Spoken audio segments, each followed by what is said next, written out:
மக்களுக்கு நல்லது பண்றதுக்கு அரசியலுக்கு வாங்கடா, கொள்ளை அடிக்கிறது கொலை பண்றதுக்கு அரசியலுக்கு.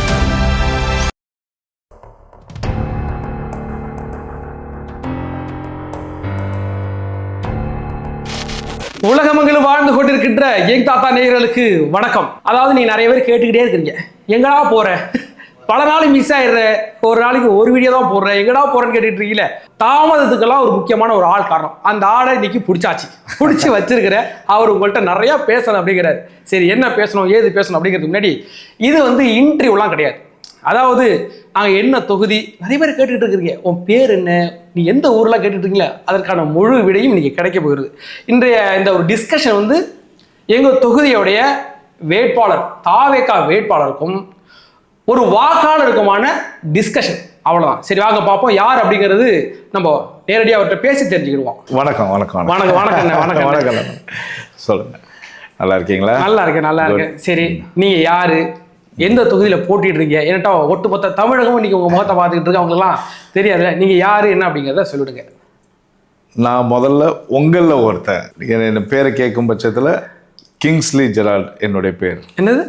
Kingsley Gerald. Kingsley Gerald. சரி, ஜே வெற்றியோட இருக்கக்கூடிய கிங்ஸ்லி ஜெரால்டு என் பேர். நான் தமிழக வெற்றி கழகத்தினுடைய வேட்பாளராக வேதாரண்ய சட்டமன்ற தொகுதியில் போட்டிடுறேங்க. இப்ப புரிஞ்சிருச்சா? என்னுடைய சொந்த ஊரு வேதாரண்யம், என்னுடைய பேர் கேட்டுக்கிட்டு இருக்கீங்க, என் பேரு வெற்றி. நம்ம எதுக்காக உட்காந்து நம்ம கூட பேசிட்டு இருக்கிறது யாருன்னு பாத்தீங்கன்னா, வேதாரண்யம் தொகுதியில தாவேகா சார்பாக போட்டியிடுகிற கிங்ஸ்லி ஜெரால்ட் அவர்கள் நம்ம பேசிட்டு இருக்கோம். வாங்க மேற்கொண்டு அண்ணன்ட்ட பேசுவோம் என்ன அப்படின்னு. சரிண்ணே, எனக்கு ஒரு முக்கியமான விஷயம் ஒன்றும் தெரிஞ்சே ஆகும். சொல்லுங்கண்ணா. இந்த வேதாரண்யத்துக்கு நீங்க என்ன பண்ண போறீங்க? இதற்கு பிறகு நிறைய விஷயங்கள் பேச போறோம். சரி, நான் முதல்ல என்ன கேட்கணும்னா, நம்ம தொகுதி மக்களுக்காக நீங்க என்னென்ன பண்ண போறீங்க அப்படிங்கிற ஒரு பிளான் சொல்லுங்களா. நம்ம தொகுதி மக்கள் அப்படின்றதுல நம்ம அவங்க மேலே இருக்க அக்கறையும் கர்சனையும் உங்களுக்கு தெரிய வருது. நிறைய குளறுபடிகள், நிறைய தவிர்க்கப்பட்ட விஷயங்கள் பார்க்க முடியுது. அது எல்லாருமே அரசியல்வாதிகளாக பேசிட்டாங்க. சில ஆழமான விஷயங்கள் இன்னமும் மக்கள்கிட்ட தெரிஞ்சும் தெரியாத சில உண்மைகள் மறைக்கப்பட்டிருக்கு. அதில் ஒரு சில விஷயத்தை நான் உங்கள்கிட்ட பகிர்றேன். முதலாவது பார்த்தீங்கன்னா, இந்த பகுதியில், அதாவது வேதாரண்ய தொகுதியில் நிறைய கேன்சர் பேஷண்ட் இருக்கிறத நான் பார்க்க முடியுதுங்க. அது சில ஆய்வு மூலியமாக கிடைச்ச தகவல். இல்லை, உண்மைதான். ஆமாம்.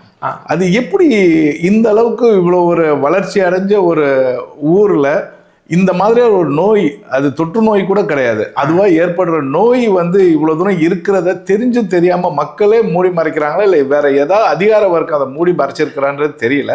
ஆனால் நீங்கள் நினைக்கிற இப்போ சாதாரண நகரத்தில் பேசப்படுறது எல்லாருக்கும் டயபெட்டிக் இருக்கிறது ஒரு ஃபேஷனாக போயிடுச்சு. ஆனால் ஒரு கொடுமையான விஷயம், வேதாரண்ய தொகுதியில் கேன்சர் பேஷண்ட் அதிகமாக இருக்கிறத நான் பார்க்க முடியுது. இங்கே இருக்கிறவங்களும் அது உணர்றாங்க, அது வெளிப்படுத்திக்கலாங்க. உண்மையிலே இது ஒரு இல்ல, நீங்க சொல்றது உண்மையிலே உண்மை. இது யாரும் எடுத்து பேசல அப்படிங்கறத வருத்தம். நீங்க இந்த மேட்டரை கொண்டு வரது எனக்கு உண்மையிலே சந்தோஷம். ஒரு வேதாரண்யம் தொகுதியில நான் வசிக்கிற ஒரு நபரா எனக்கு சந்தோஷம். ஏன்னு கேட்டீங்கன்னா, வீட்டுல ஒரு ஆளுக்கு கேன்சர் இருக்கு. இப்ப உண்மைதான். ஒரு 10 குடும்பத்தை எடுத்துக்கிட்டா ஒரு 7 குடும்பத்துக்கு கேன்சர் இருக்கு. அந்த கேன்சர் இன்னைக்கு நேற்று வந்தது இல்லை, காலகாலமா வந்துகிட்டே இருக்கு. அதை இத்தனை வருஷம் இங்க ஆண்டுகிட்டு இருந்தவங்களும் அதை பெருசா கண்டுக்கல. சரி, நம்ம ஊர்ல இவ்வளவு பேருக்கு கேன்சர் பாதிப்பு இருக்கா, இதுக்கு என்ன நடவடிக்கை எடுக்க போறோம், இது என்ன தடுக்க போறோம்ட்டு இதுக்கு முன்னாடி ஏற்கனவே ஒரு 3 பீரியடா 15 வருஷமா அதிமுக இருக்கு, அதுக்கு முன்னாடி திமுக இருந்துச்சு, அதுக்கு முன்னாடி காங்கிரஸ் இருந்துச்சு, எதை பத்தியும் கண்டுக்கல. இது அவங்க அதை தவிர்த்துட்டு கண்டும் காணாம பயணம் பண்ணதா தான் நான் பாக்குறேன். அது ரொம்ப தப்பான வேலைங்க. ஒவ்வொரு இடத்துலயும் ஒரு சின்ன தவறு நடக்கும்போது அதை பிரதிபலிச்சு அதுக்கான தீர்வு எல்லா இடத்துலயும் பார்த்ததா தெரிஞ்சு. ஆனா மொத்தமா ஆளுங்கட்சியில இருந்தக்கூடிய சட்டமன்ற உறுப்பினராக இருக்கட்டும், எதிர்கட்சியில இருந்தவங்களா இருக்கட்டும், எல்லாருமே இந்த இடத்துல நல்ல மரியாதை பயணிச்சிருக்காங்க. அவங்க இதை கருத்துல கொள்ளாம இருந்தாங்கன்னு தெரியல. ஆனா இதுக்கு முழுமையான தீர்வு கண்டே ஆகணுங்க. இதுல பாத்தீங்கன்னாக்கா, நம்ம ஒவ்வொரு நோயாளியும் பார்க்கும்போது சென்னைக்கு அவசரமா போறாங்க. ஓமந்தூரார் ஆஸ்பத்திரியா இருக்கட்டும், அடையார் கேன்சர் இன்ஸ்டிடியூட்டா இருக்கட்டும், இங்கேருந்து ரிப்போர்ட் ஆகுற கேன்சர் பேஷண்ட்ஸ்னுடையது அதிகமாக வேதாரண்யத்தில் பதிவாயிருக்குன்றது அங்கேருந்து பேசப்படுது. ஸோ அந்த நிலையை அங்கே ஜேடியே நம்மள்கிட்ட சொல்லும்போது இதுக்கு ஒரு தீர்வு காணுங்க அப்படின்றாரு. அதெல்லாம் அரசாங்கத்தில் நம்ம கண்டிப்பாக நம்மளுடைய ஆட்சி அமைஞ்சதுக்கு அப்புறம் வேதாரண்யம் இங்கே அரசு மருத்துவமனையில் இதுக்கான தனி பிரிவு, அதாவது நம்மளுடைய இப்போ கேன்சர் பேஷண்ட் நான் வருத்தமாக சொன்னாலும் கூட இது அத்தியாவசியமான இப்போ தேவையாக இருக்கிறதுனாலையும் அவங்களுக்கு உண்மையிலே ஒரு மிகப்பெரிய அவசர பிரிவும் அவசிய பிரிவும் அவங்களுக்கு உடனடியாக ஏற்படுத்தப்படும்ன்றது நான் அடிப்படையில் நான் மக்கள்கிட்ட தெரியப்படுத்த ரொம்ப தெளிவுபடுத்த விரும்புறேங்க. என்னன்னா இந்த மேட்ரை முதல் முறையா வேதாரண்யத்துல ஒரு அரசியல்வாதி பேசுறத நான் பாக்குறேன். சந்தோஷமா இருக்கு. அரசியல்வாத திரும்ப பேசல, உங்கள ஒருத்தனா நானும் பாதிக்கப்பட்டவனா பேசுறேன். ஏன்னு கேட்டீங்கன்னா இப்ப ஒரு வாரத்துக்கு முன்னாடி கூட எங்களுடைய உறவினர் ஒருத்தர் இறந்து விட்டார், கேன்சர். இன்னும் 2-3 பேர் இதே கேன்சர்ல பாதிக்கப்பட்டு இருக்காங்க. இது யாருமே எடுத்து பேசல. இதுக்கு முன்னாடி இருந்தவங்க யாரும் பண்ணலையா? முதல் முறையை நீங்க கொண்டு வந்து ரொம்ப இன்னமும் ஒரு தகவல் கூடுதலா சொன்னா, நான் பிரச்சாரத்துக்காக வீதியா போகும்போது தவறா நினைக்க வேணாம், பெரியவங்களுடைய அதிகமா ஃப்ளெக்ஸு கண்ணீர் அஞ்சலி ஃப்ளெக்ஸை பார்க்கப்படும் போது நான் யதார்த்தமா கேட்கறது, எப்படிங்க சிறு வயசா இருந்தாலும் பார்ப்பேன், என்னங்க எப்படி தவறிட்டேன், கேன்சர்.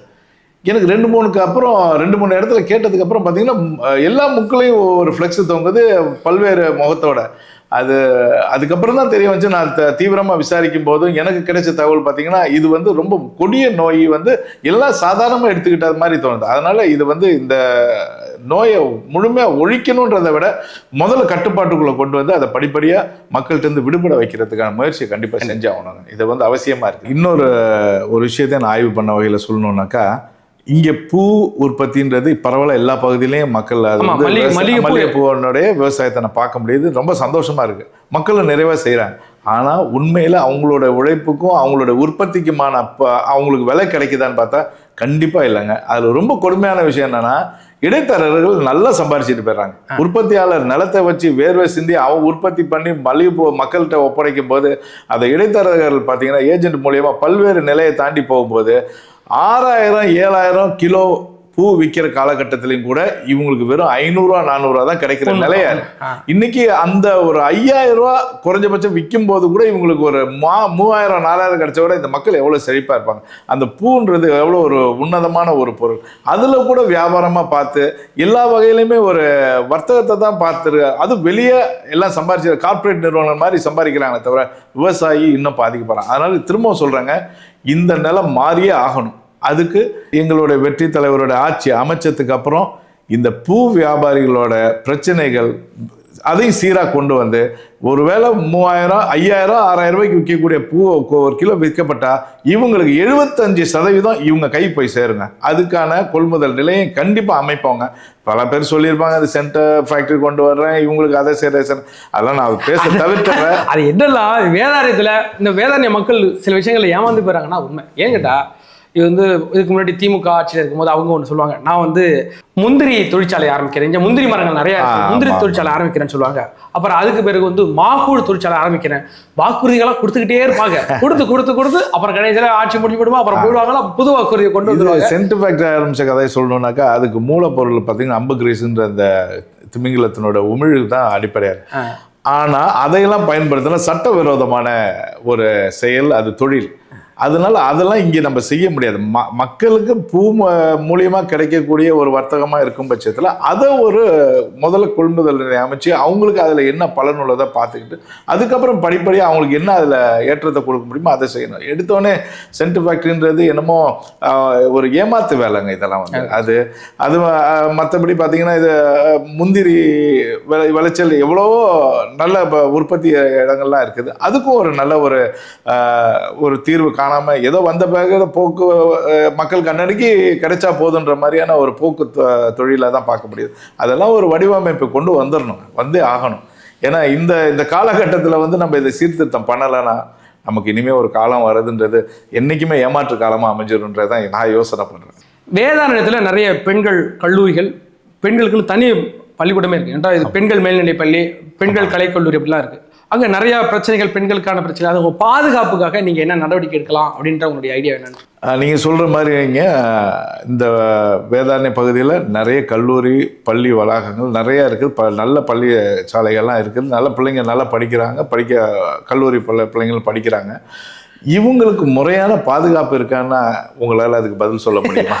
இந்த விளாத்தி குளத்தில் ஒரு 12ஆவது படிக்கிற பொண்ணு அந்த பெண் வீட்டு ஏன் அங்கே போணுச்சு அப்படின்னு இந்த திமுகவுடைய நிறைய பேர் கேட்குறாங்க. அந்த பொண்ணுக்கு ஏன் அங்கே போணுச்சு அப்படிலாம் கேட்குறாங்க. ஒரு பெத்த தகப்பனா இல்லை ஒரு தங்கச்சி மாறா ஒரு அண்ணன் மாறா இதெல்லாம் இந்த கேள்வி கேட்க முடியும். ஆனால் அந்த பொண்ணு ஏன் அங்கே போணுச்சுன்னா அந்த பொண்ணு கழிவறை கிடையாது. அந்த கழிவறை ஏன் இல்லைன்னு இவங்களால கேட்க முடியாது. அந்த பொண்ணு அங்கே போணுச்சு யார் எஸ்வி சேகர் கேட்கிறாரு, அந்த பொண்ணு அங்க போனுச்சு அந்த நேரத்துல ஒரு புதருக்கு போக வேண்டிய அவசியம் இல்லை. ஏன் அந்த பொண்ணு புதருக்கு போனுச்சுன்னா அவங்க வீட்டுல கழிப்பறை இல்லை. கழிப்பறையா இல்லைன்னா இந்த ஆட்சி அப்படிப்பட்ட ஆட்சி நடந்துகிட்டு இருக்கு, அதனால கழிப்பறை இல்லை. இப்ப அன்னைக்கு அந்த பெண்ணுக்கு ஒரு பாதுகாப்பு குறைபாடுனால இந்த ஒரு இஷ்யூ நடந்துச்சு இல்ல, அந்த இஷ்யூ தமிழ்நாட்டுல வேற எங்கேயுமே நடக்கக்கூடாது. அதனால இந்த வேதாரத்தில் உள்ள எல்லா பெண்களுக்கும் பாதுகாப்பு உரியவா இப்ப நீங்க என்ன பண்ணலாம் அப்படின்ற உங்களுடைய அது மாதிரி பல்வேறு நிகழ்வுகள் மனசை ரொம்ப பாதிக்குதுங்க. அதெல்லாம் நம்ம பேசி அரசியல் ஆக்க வேண்டாம். உண்மையிலே அது இந்த மாதிரியான ஒரு அவல நிலையெல்லாம் இருக்கவே கூடாது.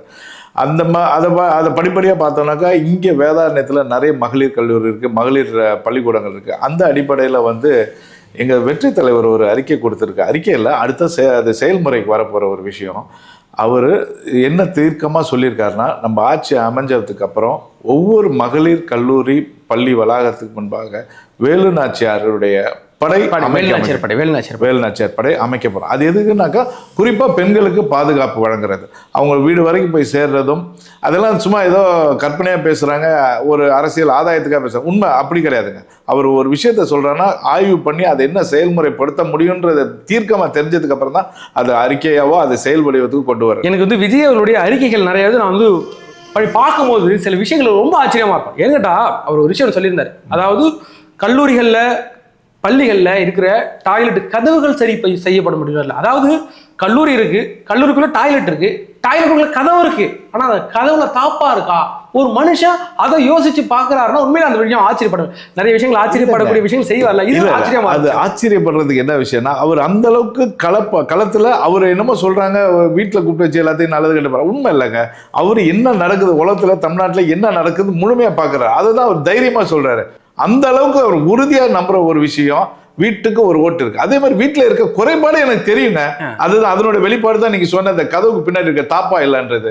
இது உண்மையான யதார்த்தம். நீங்க அந்த அளவுக்கு ஒவ்வொரு விஷயத்துல ஆய்வு பண்ணி தான் அவர் எதையுமே வெளிப்படையா பேசுறாரு தவிர அலங்காரத்துக்காக எதையுமே அவர் பேசுறது இல்லை. இதுல இன்னொரு முக்கியமான விஷயமா சொல்லணும்னாக்கா, வேதாரண்யத்துல படிக்கக்கூடிய அனைத்து கல்லூரி மாணவிகளும் பள்ளி மாணவிகளும் பத்திரமா கல்லூரி வளாகத்திலேருந்து வீட்டுக்கும், வீட்டிலேருந்து கல்லூரி வளாகத்துக்கும் போயிட்டு வர வேண்டிய பொறுப்பு, அவங்கள பாதுகாப்பு கொடுக்க வேண்டிய பொறுப்பு முழுசா என்னோடதுங்க.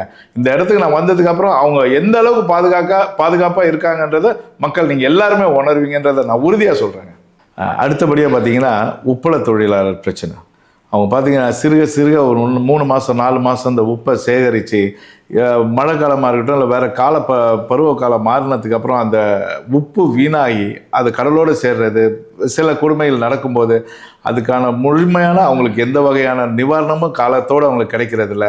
அந்த அவங்க உப்பளம் உற்பத்தி இல்லாத காலகட்டத்திலையும் அவங்களுக்கான எந்த ஒரு சம்பளமோ இல்லை அவங்களுக்கான வருமானம் இல்லை. இந்த இழப்பீடு அரசு இது வரைக்கும் எதுவுமே கண்டு கொண்டதில்லை. அவங்க எந்த அளவுக்கு உழைப்பை கொடுக்குறாங்கன்னா பார்த்தீங்கன்னா, அவங்களோட பாதங்களை பார்த்தீங்கன்னாங்க அவ்வளோ ஒரு பொத்து ஒரு கரடு முரடா ஒரு கட்டை மாதிரி ஒரு காலா மாதிரி இருக்கும். அவங்களுக்கெல்லாம் ஒரு அடிப்படையான விஷயமா நான் திரும்ப சொல்றேங்க, வெற்றி தலைவர் ஆட்சி அமைச்சதுக்கு அப்புறம் அரசே அவங்களுக்கு பூட்ஸ் வழங்கும், கிளவுஸ் வழங்கும். அவங்களுக்கு என்னென்ன அவசியம் தேவைப்படுதோ அத்தனையும் அவங்களுக்கு செய்யறதுக்கு நாம் கண்டிப்பாக முயற்சி எடுத்து அவங்களுக்கு அடிப்படை விஷயமா அதை செஞ்சு கொடுப்பாங்க. ரெண்டாவது, இந்த உப்பளத்தில் ஏற்படக்கூடிய இழப்பீடுக்கு நிவாரணம் முறையான நேரத்தில் முறையான காலகட்டத்தில் அவங்களுக்கு அதை ஏற்படுத்தி கொடுத்துருவேன், அது வழங்கி ஏற்பாடு பண்ணுவேன். அதே மாதிரி பார்த்தீங்கன்னாக்கா இந்த உப்பளங்களை அரசே ஏற்று நடத்தணும்னு சொல்லி பல வருஷ கோரிக்கையா அது யாருக்கும் பாதிப்பு இல்லாமல், நில உரிமையாளர்களுக்கோ வேலை தொழிலாளர்களுக்கோ யாருக்கும் பாதிப்பு இல்லாமல் அவங்கவுங்களுடைய கடமையை அந்த இடத்துல அவங்க செய்யறதுக்கு தமிழக அரசு அதை ஏற்படுத்தி அவங்களுக்கான எல்லா வழிவகையும் செய்யுன்றது. நாங்கள் தமிழக வெற்றி தலைவர் தலைமையில் ஆட்சி அமைச்ச உடனே இந்த வேதாரண்ய மக்களுக்காக இதை முழுமையாக செஞ்சு காட்டப்படுங்க. அதில் நான் உறுதியாக சொல்ல முடியும். தேர்தல் களம் எப்படி இருக்கு? டெய்லி போயிட்டு உங்களுக்கு பிடிக்கவே இல்லை, ஆளை பிடிக்கவே இல்லை, மனுஷன் எங்கே பார்த்தாலும் போயிட்டே இருக்கிறாரு, ரெஸ்டே இல்லை. இப்போ அரசியல் களம் எப்படி இருக்கு, உங்களுடைய பார்வையில் எப்படி இருக்கு அப்படின்னு சொல்லுங்க. ரொம்ப அற்புதமாக இருக்குண்ணே. நம்ம எதிர்பார்த்ததை விட மக்கள் எங்கள் வீட்டு பிள்ளை நிற்கிறதா அவங்க வரவேற்பு கொடுக்குறாங்க. இதுக்கு மத்தியில் இளைஞர்கள் நம்ம தளபதி நிற்கிறாருன்ற உற்சாகத்தில் இருக்காங்க. மொத்தம் ஒரு பெரிய அன்பான வரவேற்பு இருக்குது, அதில் ஒன்றும் மாற்று கருத்தே இல்லை. மற்றபடி அரசியலாக பார்க்கணுன்னாக்கா இங்கே தமிழக வெற்றி கழகத்துக்கும் அதிமுகவுக்கும் தான் போட்டியாக இருக்கிறதா நான் பார்க்குறேன். அப்படி பார்க்குறீங்க? கண்டிப்பாக அதுதான் உண்மை. மற்றபடி வேற ஒன்றும் இங்கே பேசப்படலை. இன்னும் வேட்பாளர் ரீதியாக பேசினா அண்ணன் OS மணியனா இந்த கிங்ஸ்லி ஜெரால்டா அப்படின்ற ஒரு சவாலாகவே மக்கள் பார்க்குறாங்கன்னு தான் நான் உணர முடியுது. அப்படி இப்போ ஒரு திமுக ஒரு பெரிய வேட்பாளர் நிறுத்திருக்காங்க. மாமி புகழேந்தி அவர்கள் வந்து பல ஆண்டுகளாக இங்க வந்து கட்சி சார்பாக உழைச்சிருக்காங்க. முதல் முறையாக அவருக்கு கிடைச்சது. இப்போ அவரு கடுமையாக உழைச்சிருக்கிறார். அப்போ அவரு உங்களுக்கு போட்டியா இல்லையா? அண்ணன் மாமி அவர்கள் வந்து நல்ல அரசியல் பண்பாளர், நல்ல அரசியல் பண்ணியிருக்கலாம். பட் இன்னைக்கு மக்கள் வந்து ஒரு மாற்றம் வேணுன்றதுல ரொம்ப தெளிவாக இருக்காங்க. தமிழகத்து அளவில் பார்த்தீங்கன்னாக்கா டிவிகேவா டிஎம்கேவா அது உண்மையான போட்டி எங்கே. ஆனால் தொகுதியில் வந்து டிவிகேவா ஏடிஎம்கேவா இது யதார்த்த போட்டி. இதுதான் இந்த நிலைமையில இன்னைக்கு சொல்லணும். ரெண்டே போட்டி. ஒண்ணு அதிமுகவா இல்ல தாவேகாவா இல்ல அந்த ஓஎஸ் மணியன் வேணுமா இல்ல அந்த கிங்ஸ்லி ஜெரால்ட் வேணுமா அப்படிங்கிற மாதிரி தான் களம் போயிட்டு இருக்கு. முழக்கம் தான் இருக்கு. அண்ணன் மாமி அண்ணன்ல மற்ற திமுகவோ இல்ல மற்ற வேட்பாளர்களோ இங்க களத்துல என்னால அந்த அளவுக்கு உணர முடியல. நீ ஒரு பெரிய ஆளை விட்டுட்டீங்களா? அப்படியா? நாம் தமிழர் கட்சின்னு ஒரு கட்சி நிக்கிறது கணக்குல எடுத்துக்கிட்டீங்களா இல்லையா? எவ்வளவு பெரிய வேட்பாளர், அதுவும் நட்சத்திர வேட்பாளர் அவங்களே சொல்லி அவரே சொல்லிட்டு ஒரு ஆள் நிக்கிறாரு. அவருடைய உங்களுக்கு போட்டியாக பார்க்கறீங்களா இடும்பவனம் கார்த்தி? இது ஒரு தமாஷான செய்தி. உண்மையில நாம் தமிழர் கட்சி போட்டி போடுதா இந்த தொகுதியில? வேதாரியத்துல வந்து நாம் தமிழர் கட்சி போட்டி எடுத்து இடும்பவனம் கார்த்தி இங்க வேட்பாளர் இருப்பாரு. எப்படி இருப்பாருனாக்கா திமுகவுல அண்ணன் புகழேந்தி எப்படி வேட்பாளர் இருக்காரோ திமுகவுக்கு இன்னொரு அணியா இன்னொரு கட்சியா தான் நாம் தமிழர் போட்டிடுது. அதில் இடும்பவனம் கார்த்தி அது வேட்பாளர் இருக்கா தான் நான் பார்க்கப்படுது. அப்போ திமுகவோட ஏபி டீமா தான் இங்கே வேதாயனத்தில் செயல்படுது. அப்போ நீங்க சொல்றத பார்த்தா திமுக வந்து இங்க 2 வேட்பாளர் நிப்பாட்டிருக்கு. மாமி புகழேந்தி அவர்கள் இடும்பவனம் கார்த்தி அவர்களை நிப்பாட்டிருக்கா. ஆமா அப்படிதான் பார்க்கப்படுது, அப்படிதான் பேசப்படுது. இது வந்து ஒரு ஒற்றை நோக்கத்தோட எந்த கட்சியும் அவங்க 2 கட்சி பயணிக்க அவங்க 2 பேருக்கு ஒரு கருத்தோட பயணிக்கிறாங்க. நம்ம ஓட்டு வங்கியை குறைக்கணும். அவருடைய யதார்த்தமா பாருங்களேன், நாம் தமிழர் இடும்பவனம் கார்த்தியோட ட்விட்டா இருக்கட்டும், அவருடைய யூடியூப் சேனல்ல இருக்கக்கூடிய செய்திகளா இருக்கட்டும், எல்லாம் வந்து தமிழக வெற்றி கழகத்தின தாக்கி மட்டுமே பேசணும். அதுல விமர்சனம். நீங்க சொல்ற உண்மை. 10 ட்வீட் எடுத்து பார்த்தா 10 ட்வீட்ல 9 ட்வீட்ல இதை பத்தியே பேசிக்கிட்டு இருப்பாரு. அதே மாதிரி திமுக பத்தி நீங்க எது பேசிட்டீங்க வரும்.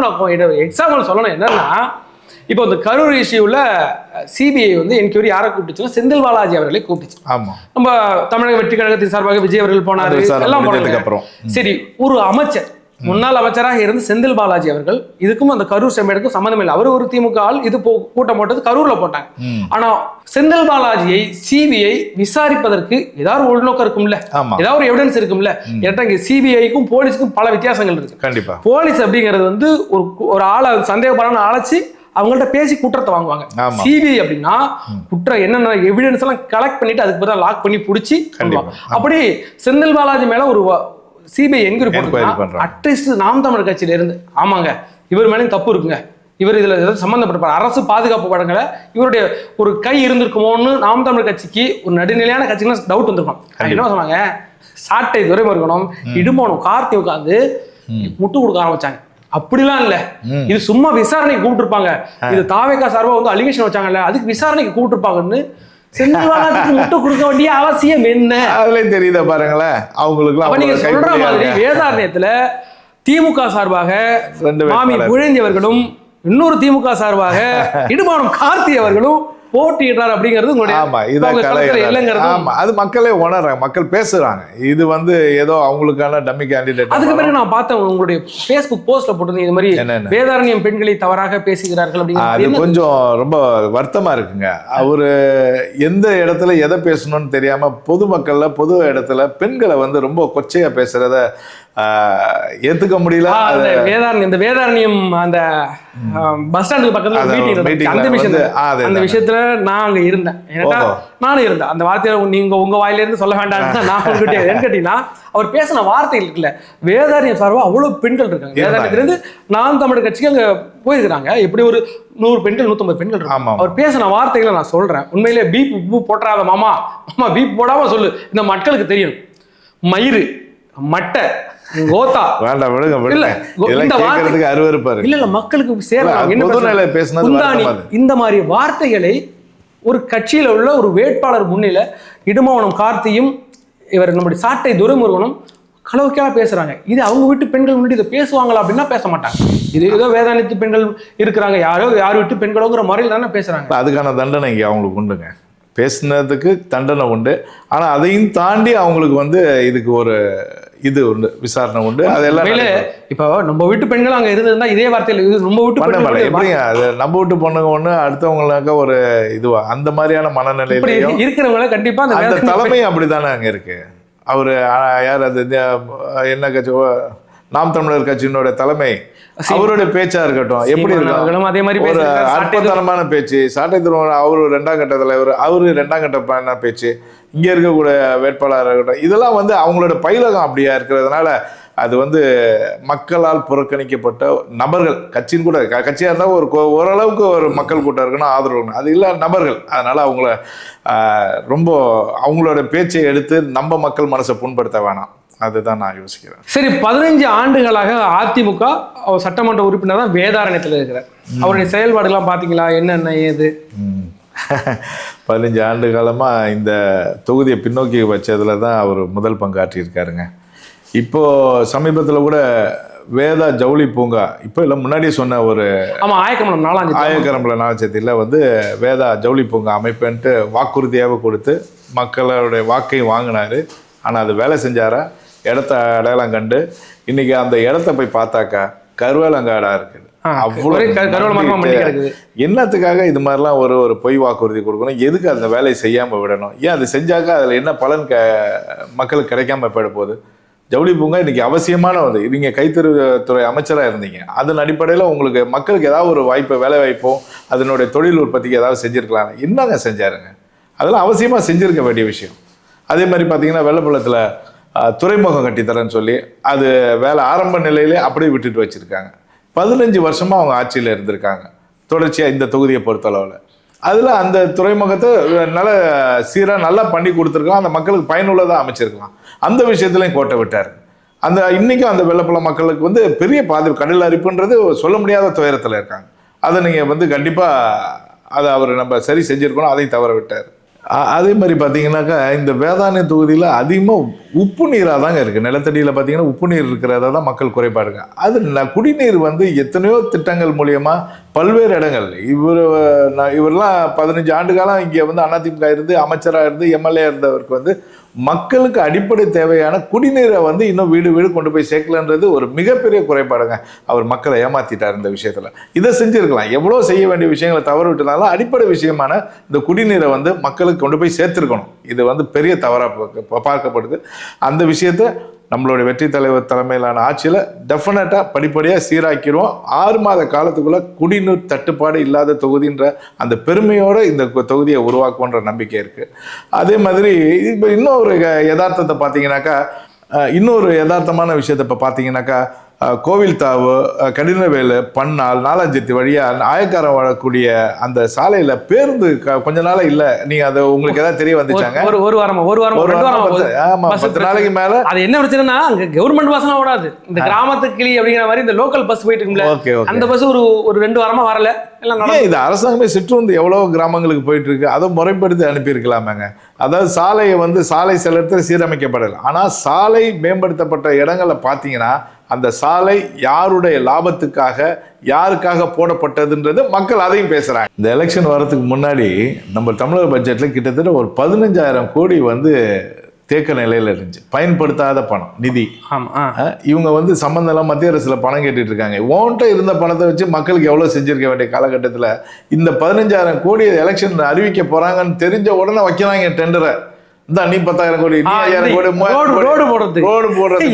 கோடி, ரோடு போட்டா யாருக்குங்க அதுல ஆதாயம் வரும்? கண்டிப்பா மக்களுக்கு தேவையான ரோடு போடுறவனுக்கு அதுல எவ்வளவு மிச்சமாகுது, எவ்வளவு ஒரு லாபம் வருது, அது அரசாங்கத்துக்குன்றத விட அரசு ஆள்ற கட்சிக்கு எவ்வளவு கமிஷன் போகுதுன்றது மக்கள் இன்னைக்கு எல்லாம் வெளிப்படையா பேசுறாங்க. ஒரு 50% கூட நடக்காத வேலைக்கு 50% ஆதாயம் அடைகிறவன் தான் இன்னைக்கு ஆளுங்கட்சியினுடைய அரசியல் தலைவர்களாக இருக்காங்க. அந்த மாதிரி தான் கடகடன் ரோடை போடுற மாதிரி போட்டாங்க. மேலே ஒரு லேயரை போட்டுட்டு ஒரு 10 கோடி 5 கோடின்னு போட்டு எத்தனை கோடி இன்னைக்கு இந்த தொகுதியில் சுரண்டிருக்காங்க. இதில் வந்து கூட்டு களவாணியாக வந்து இங்கே இருக்கக்கூடிய தொகுதியினுடைய சட்டமன்ற உறுப்பினராக இருக்கட்டும், இந்த நகரமன்ற உறுப்பினர்களாக இருக்கட்டும், மற்ற உள்ளாட்சியில் இருக்கக்கூடிய நிர்வாகிகளாக இருக்கட்டும், உறுப்பினர்களாக இருக்கட்டும், எல்லாருமே ஒன்று கூடிய இந்த நிதியை மட்டும் சமமாக பிரிச்சுக்கிட்டு அனுபவிச்சுக்கிட்டாங்களே தவிர அந்த நிதிக்காக செய்ய வேண்டிய பலனை மக்களுக்கு கொண்டே போய் சேர்க்கலாங்க.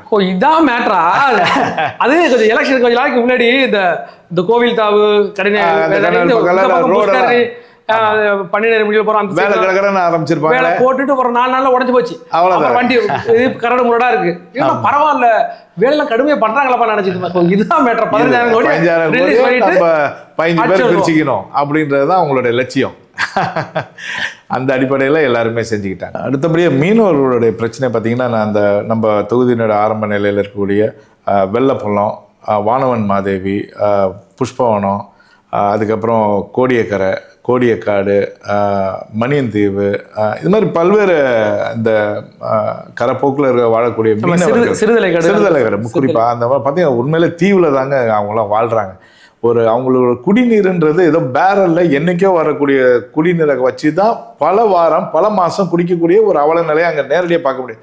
அதை விட குளிக்கிற நிலைமை பார்த்தீங்கன்னா ஒரு குளங்க, குளத்துல தான் ஊர் மக்கள் மொத்தமாக குளிக்கிறாங்க.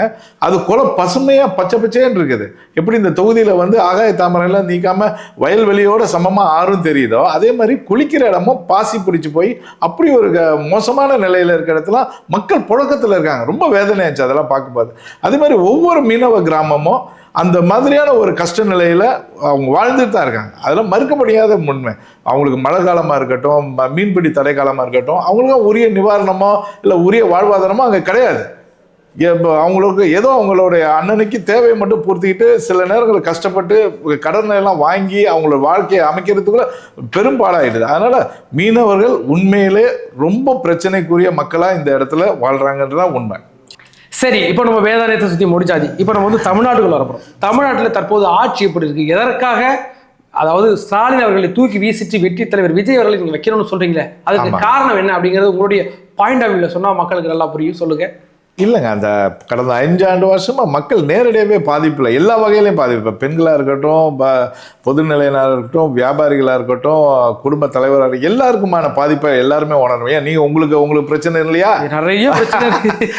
எனக்கு பிரச்சனை ஏற்படலை. பிரச்சனைன்றது என்னுடைய இதுக்காக தனிப்பட்ட முறையில் இல்லைங்க. இப்போ என்னுடைய வாழ்வாதாரம், என்னுடைய வாழ்வு உரிமையிலே பிரச்சனை இருந்தது. இதில் நீங்கள் தமிழ்நாடு சட்ட ஒழுங்கு என்ன நிலைமையில் இருக்குதுன்னு உங்களுக்கு தெரியாதுன்னு நினைக்கிறீங்க? விடிஞ்சா பேப்பரை படித்தா எவ்வளோ கொடுமையாக வக்கரமாக இருக்குது ஒவ்வொரு செயலும். திமுக நிர்வாகிய இந்த விளாத்திக்குளமாக இருக்கட்டும், கிருஷ்ணகிரியாக இருக்கட்டும், இல்லை பல்வேறு இன்னைக்கு கூட ஒரு 5 வயசு குழந்தைய கற்பழித்து அதை வெட்டி ஜவுத்தால் பையில் கட்டினாதான் இன்னைய பேப்பரில் வந்திருக்குங்க. 2 நாளுக்கு முன்னாடி 2.5 வயசு குழந்தைய திமுக நிர்வாகி வன்கொடுமை பண்ணியிருக்காங்க. இது பொழுது விடிஞ்சு பொழுதுபட்டா இதே ஒரு சட்ட ஒழுங்குன்றதை விட ரொம்ப சீர்கட்டுன்றத கேவலமான நிலைமையில. உண்மையிலே இப்போ நீங்க ஃபீல் பண்றதை தமிழ்நாட்டில் உள்ள எல்லா மக்களும் இந்த ஆட்சி தொடங்கல இருந்து இந்த 5.5 வருஷம் ஆட்சியில் இப்போ ரீசெண்டாக பாருங்களேன், அண்ணா பல்கலைக்கழகத்தில் ஒரு பெண், அதற்கு பிறகு கோயம்புத்தூர்ல அந்த விமான நிலையத்தில் வச்சு ஒரு பெண், விளாத்தி குளத்தில் 12th படிக்கிற ஒரு நீங்க சொல்ற மாதிரி இப்ப கிருஷ்ணகிரியில 2.5 வயசு குழந்தை. அருவருக்கத்தக்க ஒரு செயலா இருக்கு. இதை தாண்டி கொலையும் கொள்ளைக்கும் அதுக்கும் பஞ்சம் இல்லாம நடந்துட்டு இருக்கு. என்ன நினைச்ச இடத்துல கொலை நடக்குது, கொள்ளை நடக்குது. தூங்கி எழுந்திரிச்சா முதியோர்களா தனியா இருக்க வேணாம், கூட்டு குடும்பமா இருக்க இடத்துல அவ்வளவு கொள்ளை அடிச்சுட்டு போறான், பாதி பேர் வெட்டி போட்டு போறான். என்ன நடக்குது, என்ன எதுக்காக இது நடக்குன்னே தெரியல. அதுக்கு சமமா இந்த கஞ்சா விற்பனையும் நடக்குது பாருங்க. அதுவும் இந்த தொகுதியிலேருந்து கூட பல இடத்துல அது ரொம்ப கேவலமான நிலையில போயிட்டு இருக்கு. இது தமிழ்நாடு பூரா பரவி, தமிழ்நாட்டில் எல்லா இடத்துலையும் அந்த கஞ்சா வியாபாரத்தினால மக்களோட அந்த கொடூரக்காரனோட மூளை மழுங்கி அவன் கொடூர செயலில் ஈடுபடுறத நம்ம எல்லாருமே பார்க்க முடியுது. அந்த நிலம் மாறி ஆகணுங்க. எல்லா வீட்லேயும் அமைதி வேணும். இந்த தமிழ்நாட்டில் ஒரு அமைதி பூங்கான்னு சொல்லப்பட்ட இடம் திரும்பவும் ஒரு நல்ல மென்மையான அமைதி பூங்காவா தமிழக வெற்றி கழகத்தினுடைய வெற்றி தலைவர் உருவாக்குவாருங்க. சரி, இப்போ திமுக சார்பாக இப்போ ஒரு வாக்குறுதிகள் ஒன்று கொடுக்கப்பட்டிருக்கு. அந்த வாக்குறுதி நீங்க எப்போ பார்க்குறீங்க? ஏங்க, போனது எலெக்ஷன்ல கொடுத்த வாக்குறுதி எத்தனைன்றது உங்களுக்கு தெரியும்னு நினைக்கிறேன். 505 வாக்குறுதி கொடுத்தாங்க. அதுல எத்தனை நிறைவேற்றினதா அவங்களா சொன்ன விஷயமே தங்கரசு அமைச்சர் அவர்கள் சொன்னது 206 பூர்த்தி செஞ்ச அப்படின்னு சொல்லதான் செஞ்சாங்க. 200 பூர்த்தி செஞ்சிருக்காங்க மக்கள் சொல்லணும். 505 வாக்குறுதியில 200 நிறைவேற்றி இருக்கோம்னாக்க எத்தனை சதவீதம் நிறைவேற்றிருக்காங்க? 40% நிறைவேற்றது அவங்க தான் சொல்றாங்க. ஆனா உண்மையில 4% கூட நிறைவேற்றலாங்க. ஸ்டாலினையா சொல்லியிருக்கிறாரு என்ன 80% அவருக்கு கணக்கு முதல்ல தெரியட்டும். அவருக்கு தான் நல்லா கணக்குல நல்லா வல்லவர், ஆங்கில புலமை பெற்ற ஐ ஆல்ரெடி டோல்டட்னு சொல்றவர் தானே. அதனால I already done all this thing அப்படின்றதையும் சொல்லியிருப்பாரு. அந்த வகையில 80%ன்றது இவர் நம்ம ஒரு அமைச்சர் நேரு வந்து சொல்லுவாரு 90% அப்படிம்பாரு. அதுக்கு பிறகு முக ஸ்டாலின் 80% பாரு. ஒரே நாள்ல 10% டக்குன்னு கம்மியாட்டாங்க. அவங்களுக்கு சேர வேண்டிய 80% வந்துருச்சு. அவர் நேருக்கு சேர வேண்டிய 90% வந்துருச்சு. சொச்ச நாள்ல 100% அடைஞ்சிருவாங்க. அதை அப்படி சொல்லிட்டாங்க. தமிழ்நாடு மக்கள் தான் தப்பா புரிஞ்சுக்கிட்டாங்கன்னு நினைக்கிறேன். அதுக்கு பிறகு இன்னும் நீங்க சொன்ன விஷயத்துல தங்கம் தென்னரசு குறிப்பிட்டிருந்தார் 20 வாக்குறுதிகள் நிறைவேற்றுவதற்கு தகுதியற்ற வாக்குறுதிகள் அப்படின்னாங்க. அப்ப நினைச்சேன் தகுதியே இல்லைன்னா அப்புறம் ஏப்பா சொன்னீங்க நீங்க அப்படிங்கிற மாதிரி.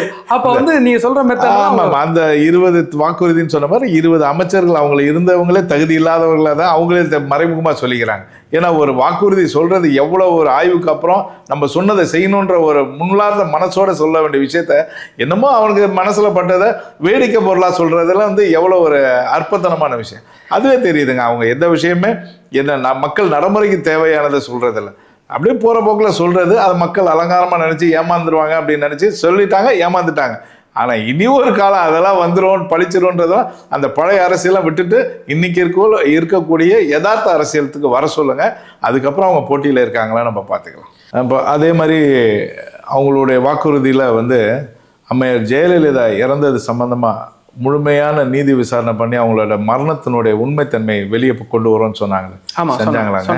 இல்ல செய்யல. அதனுடைய தொடர்ச்சியா கொடைநாடு கொலை வழக்கு கொலை இருந்தது இல்லைங்க, அதுல எவ்வளவு மர்மமான முறையில் எத்தனை பேர் இறந்தாங்க, எவ்வளவு கொள்ளடிக்கப்பட்டுச்சு, அதெல்லாம் நாங்க கண்டுபிடிச்சு மீட்டு இந்த தமிழக மக்களுக்கு வெளிப்படுத்துவோம்னு சொன்னாங்க. செஞ்சாங்களாங்க? இல்ல. அதிமுக காலகட்டத்தில் ஆட்சி காலத்தில் துப்பாக்கி சூடு தூத்துக்குடியில் நடந்தது. அவங்களுக்கு விசாரிச்சு தண்டனை வாங்கி தரேன்னு சொன்னாங்களா? அதுக்கு தண்டனை என்ன மாதிரி தண்டனை உங்களுக்கு தெரிஞ்சிருக்கும்னு நினைக்கிறேன். ஆமா, அந்த துப்பாக்கி குற்ற செயலில் ஈடுபட்ட எல்லாருக்குமே ப்ரொமோஷன் டிஜி இருந்தா ஐஜி, ஐஜி இருந்தா அதுக்கு மேல என்ன ஒரு கேவலமா. அப்ப யாருடைய எல்லாம் கூட்டு கொள்ள அடிச்சிருக்காங்களா? இதெல்லாம் வந்து ஏமாத்தி இருக்காங்களா? யாரை நம்பி நம்ம உண்மையை தேடி போக முடியுங்க? இதெல்லாம் ஒரு அவங்க சொன்ன ஒரு இதெல்லாம் வெளிப்படுத்த வேண்டிய கடமைப்பட்ட இடத்துல இருந்தவங்களே மூடி மறைச்சி அவங்களுக்கு கொள்ளை அடிச்சுக்கிட்டாங்களே. இதுவும் ஒரு வகையில ஒரு கேவலமான செயல், ஒரு கூட்டு செயல் மாதிரி. கூட்டு கொள்ளை தாங்க, கூட்டு கொள்ளை, கூட்டு கொற்றம், என்னென்ன நீங்க அதுக்கு வர்ணிக்க முடியுமோ அத்தனையும் அதுக்கு பொருந்துங்க. இதுல வந்து அதிமுக திமுக வேறுபாடே கிடையாது. எல்லாமே சேர்ந்து செஞ்ச ஒரு குற்ற செயலா இது தமிழக மக்கள் நல்லா பார்த்துக்கிட்டு இருக்காங்க, உணர்றாங்க. இறுதியாக எங்களுடைய வெற்றி தலைவர் பல தேர்தல் அறிக்கைகள் இந்த மக்களுக்கு சொல்லியிருக்காரு. குறிப்பாக இல்லத்தரசிகளுக்கு இன்றைக்கி வந்து இன்னும் போன ஆட்சியில் வந்து சிலிண்டருக்கு 100 ரூபா மானியம் தரேன்னு சொன்னாங்க. அப்படிலாம் போய் சொல்லலைங்க. நிஜமாகவே ஒரு வருஷத்துக்கு இல்லத்தரசிகளுக்கு ஒவ்வொரு வீட்டுக்கும் 6 சிலிண்டர் வந்து விலையில்லாமல் கொடுக்க போகிறாங்க. இது நடக்கும். அதை நீங்கள் நடத்தி நீங்கள் எங்களை பாராட்ட தான் போகிறீங்க.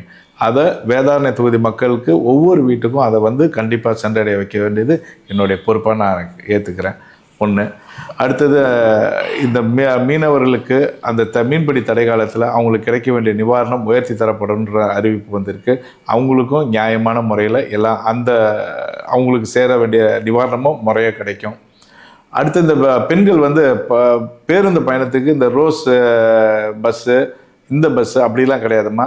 இந்த தமிழ்நாட்டு மக்கள் அனைவரும், அனைத்து பெண்களும், அனைத்து பேருந்துகளும் விலையில்லாமல் பயணிக்கணும். அவங்களுக்கு வந்து இலவசம் சொல்கிறத விட அவங்களுடைய உரிமையாக அந்த பயணத்தை என்னோட அரசு, என் அண்ணன், என் தம்பி வச்சிருக்க அந்த அரசு பேருந்தில் நான் என்னோட உரிமையாக பயணிக்கிறேன். அந்த உணர்வோடு எங்கள் அண்ணன் இன்னைக்கு வந்து அந்த அரசு பேருந்தை வந்து இயக்க போகிறாங்க. அதனால் பெண்கள் அனைவரும் எல்லா இடத்துக்கும் எந்த கட்டணம் இல்லாமல் பயணிக்கக்கூடிய காலம் வரதான் போகுது. அதை நீங்கள் எல்லாம் பார்க்கத்தான் போகிறீங்க. அதே மாதிரி நிறைய விஷயங்கள் சொல்லியிருக்காங்க. எல்லாத்துக்கும் அதுக்கான தீர்வு கிடைக்கும். கண்டிப்பாக சொல்ல போனால் இப்போ திமுக சொல்லிட்டு இருப்பாங்க. நம்ம பொன்முடி சார்லாம் சொல்லுவார், ஓசியில் தானே போகிற, ஓசி பணம் கிடைச்சதா? ஓசி அது என்ன ஓசி?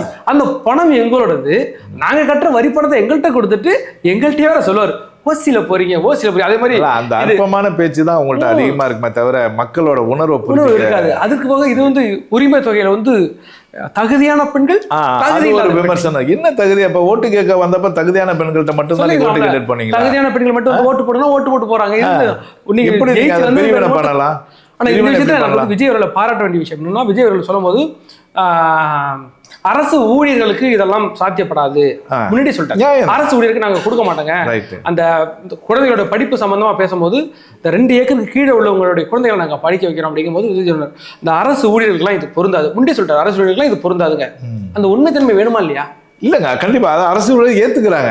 எங்களுக்கு நீங்க செய்ய வேணாம், உண்மையில கஷ்டப்படுற மக்களுக்கு நீங்க போய் சென்றடைய வைக்க தான் அவங்களுடைய கோரிக்கையா வருங்க.